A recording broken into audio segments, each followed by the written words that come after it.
Hello. Welcome back again to Education Media YouTube channel. And I'm excited to meet you once again to share my knowledge and insights with you on my recent study experience and also a variety of topics. So sit back, relax and enjoy the content. Without further ado, let's get started. Knowledge of students, knowledge of child development and learning, and roles of teachers in implementation of educational reforms. In this topic we shall to look at knowledge of the growth, development, abilities and how it informs the teacher's choice of teaching and learning activities and resources, assessment modes, etc. Again, it looks at identifying learners' needs and remediation referral. Students' different socio-economic backgrounds.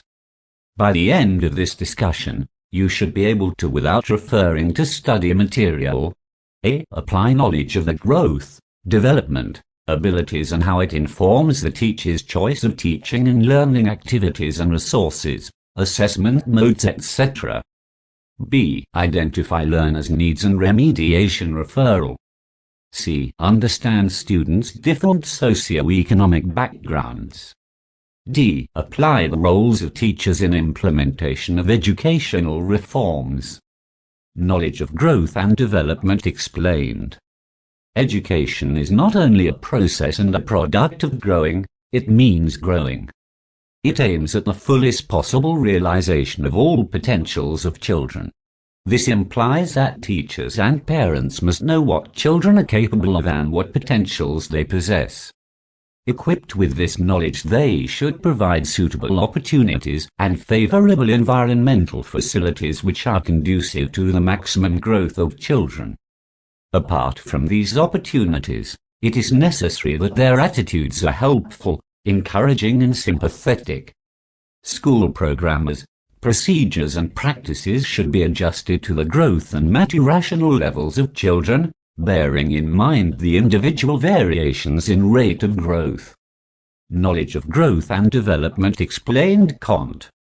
Knowledge of growth and development explained. Cont. The principle of development have highlighted the importance of individual differences from one child to the other and from one stage to the other.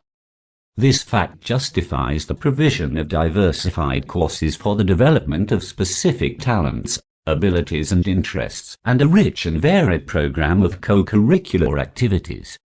Similarly, the curricular activities should be based on the needs and interests of various stages of growth, that is, childhood, boyhood, etc.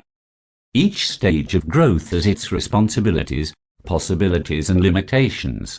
This implies that teachers and parents should not demand students what is beyond their stage of growth. If they do so, they will only cause frustrations, heighten tension and nervousness in children. For example, it is wrong to expect a primary school child to appreciate abstract concepts and theories. Reasons for the knowledge of students' growth and development. Although all children develop in their own unique way as a direct result of both hereditary and environmental influences, there is a certain pattern of development that applies to nearly all children. Learners are to brainstorm the importance of appreciating the concept of growth and development. Identification of learners' needs and remediation referral. Learner at times face difficulties in learning. It is the responsibility of the teacher in the classroom to make sure he or she learners understand the teaching and learning process. The teacher engage into remedies and interventions that helps students to well understand whatever is being taught. Below are some remedies teachers can put in place to remedy students' needs and problems. Provide structure and predictable routine. Give rewards for positive behavior. Modify for situations which may cause increased anxiety. Giving additional assignment to specific students, changing sitting position of students. Understanding students' different socio-economic backgrounds. Learners are to read on relevance of students' socio-economic backgrounds. Roles of teacher in the implementation of educational reforms. The second part of this topic shall attempt to look at roles of the teacher in the implementation of educational reforms. It will look into the following topics: use of language at early stages, how to make students acquire language and numeracy skills, communicating the importance and content of educational reforms to parent community, etc. We shall attempt to look into the above topics. Learners are supposed to read wide and solve more practical examples, as these topics are more realistic and practical. Use of language at early stage. Language development is always in line with growth of the child. Parents should pay attention to these development because at this time largely determines the learning process. This can be done by giving a good example to motivate children to learn. Parents and teachers are largely responsible for the success of children's learning and should always strive to improve the potential of children in order to develop optimally. This study will describe how language, both oral and written, are developed at the early childhood. Results show there are several theories for the development of language. Such theories are nativism, behaviorism and cognitivism. Factors that affect language's development include health, intelligence, socio-economic conditions, family relationship, family size, peer relationships and personality. Children language development. Nativism. Chomsky says that an individual is born with a tool to master the language and find his or her own ways working with the language.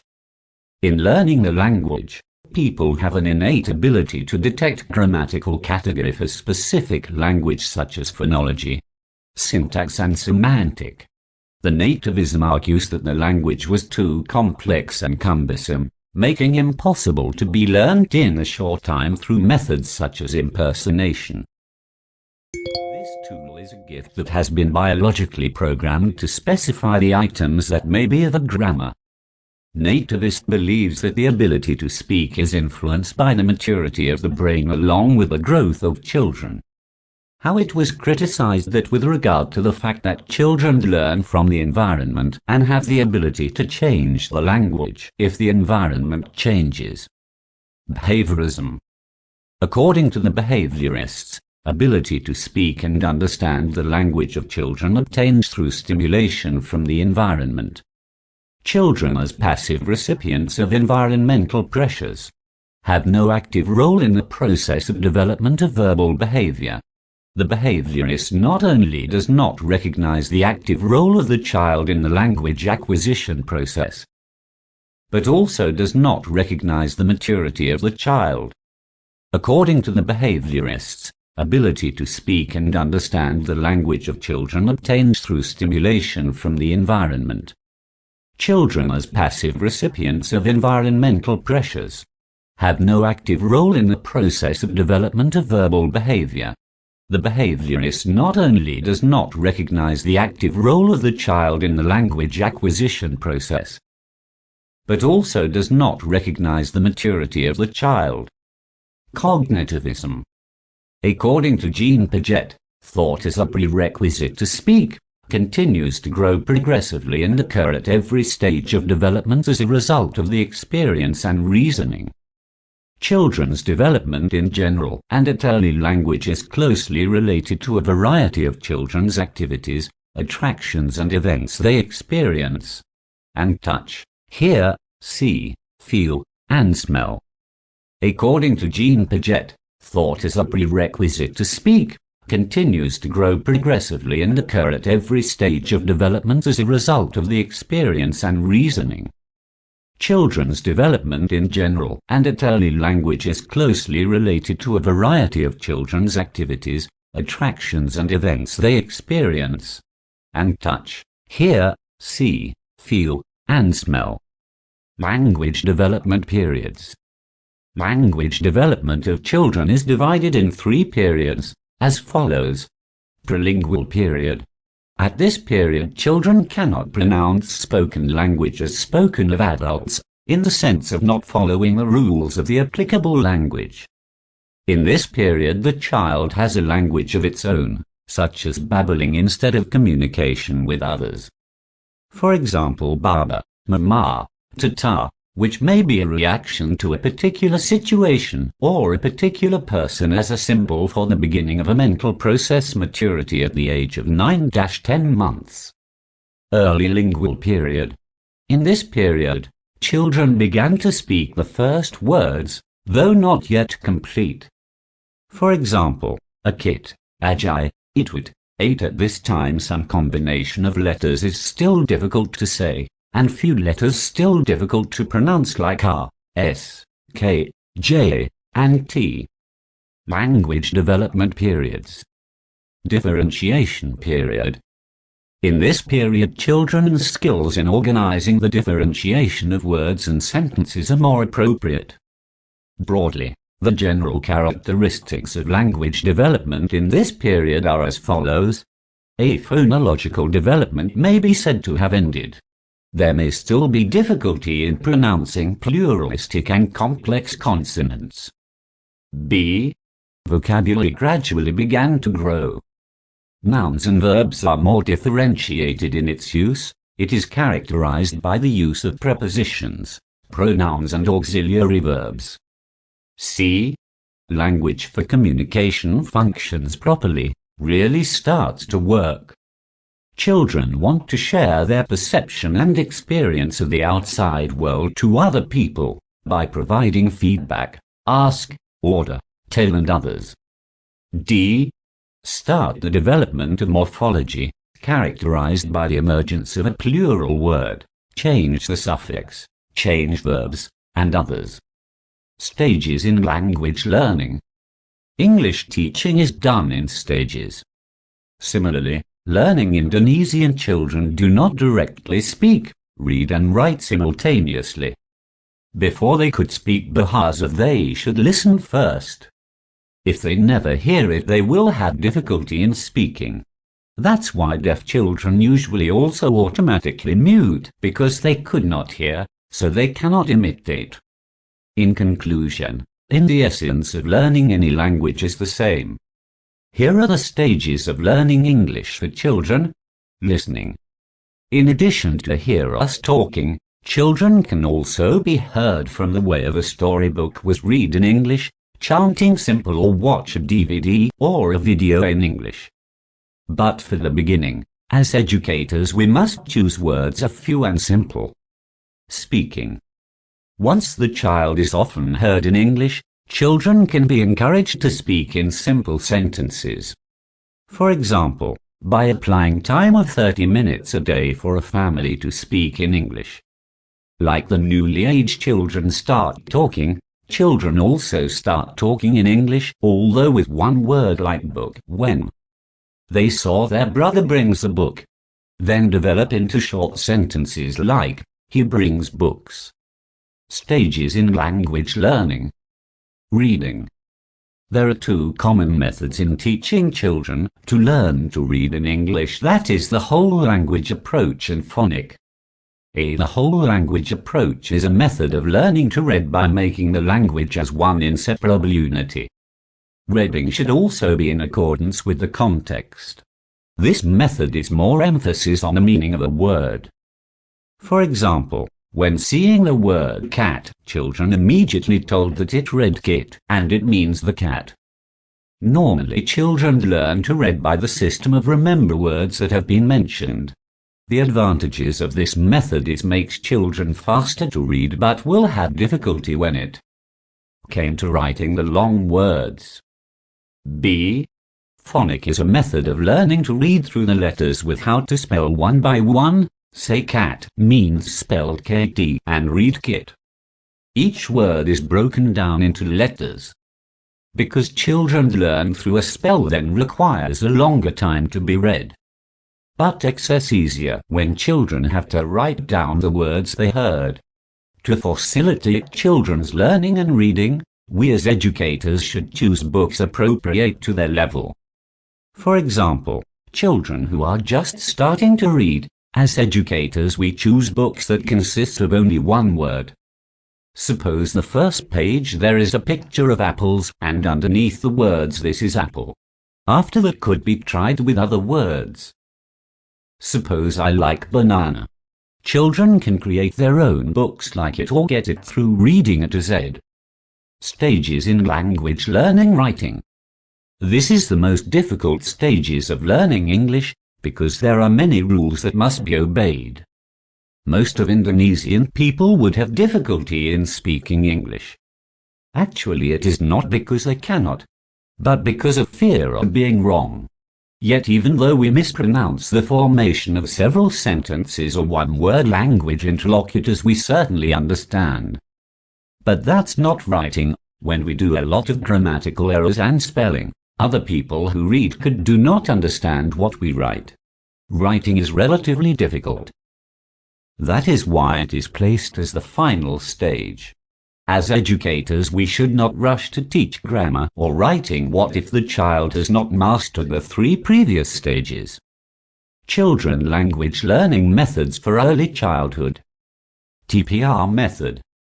This method was developed by James Asher, a professor of psychology at California State University of San Jose. This method is the appropriate method to teach English at an early age, where children prefer learning activity directly related to physical activity and movement. In this method, Asher said that more frequent or more intense stimulation of memory a person is given, the stronger the memory associations connected and easier to remember. Memorizing is done verbally with the motion activity. Long-term memory method. Unlike the method of instilling the perception that English is a life skill and knowledge, these methods give priority to long-term memory in students or learners. It is usually applied to the teaching of English to young children. There are several ways teaching English to young children with the concept of long-term memory to be achieved, namely: A. Full patience in teaching early childhood. B. Focus on inputs, not only output. C. Teach children as much vocabulary as they can easily find in their surrounding. D. Use the media as supporting children's learning. Language learning methods for early childhood: teaching English by using song. Not just singing, but singing with music will help children's learning process. Music can enrich spiritual life and provide a balance of life in children. Through music, people can express their thoughts and feelings of their heart and can control the emotional aspect. Teaching English by using games. Learning English using games as media has advantages as follows. A. Submission of materials can be homogenized. B. The learning process is more interesting. C. The children's learning process more interactive. D. The time of teaching and learning can be reduced. Teaching English by using stories. Learning English can also be done by reading a short story. By reading sentence to sentence, it will be easy to understand and greatly help our children understand the English story. Steps in learning English with storytelling as follows. A. Prepare media, teaching tools, and if necessary an educator must memorize the story. B. Create a fun atmosphere, which is convenient and makes children curious about the stories we read. C. Before telling a story, make an appointment with a child with the words "Do not ask" before teacher completed the story. If anyone wants to ask, postponed. D. Read stories with passion and as attractive as possible, making students acquire language and numeracy skills. Primary schools, or more specifically the people working in primary schools, make such a difference to young people's lives. Fine motor, gross motor and sensory development skills along with social and emotional learning competencies are the foundation to adult life. Getting young children passionate and enthused about literacy and mathematics can sometimes be problematic, so here are some ways to make students acquire language and numeracy skills. Listen to the pupil voice. Let the children build a business enterprise. Encourage literacy at school and home. Engaging students in mental. Give assignment that develop language and numeracy skill. Importance and content of communicating educational reforms to the community. Communicating educational reforms to the community is essential for ensuring that stakeholders are informed and engaged in the process. Effective communication can help build support for educational reforms, address concerns and questions, and ensure that the community understands the rationale behind the changes being made. There are several key elements that should be included in any communication strategy related to educational reforms. These include: 1. Clarity. The communication should be clear and easy to understand. 2. Transparency. Be transparent about the process and the goals of the educational reforms. Provide stakeholders with information about who is making decisions, how decisions are being made, and how the reforms will be implemented. 3. Timeliness. Communicate early and often. Provide regular updates to stakeholders throughout the process, and ensure that they have ample time to provide feedback and ask questions. 4. Engagement. Encourage stakeholders to be engaged in the process. Provide opportunities for feedback and input, and be open to suggestions and concerns. 5. Accessibility. Ensure that the communication is accessible to all stakeholders, including those with disabilities, those who speak languages other than English, and those who may not have access to the Internet. In addition to these key elements, it is important to tailor the communication strategy to the specific needs and concerns of the community.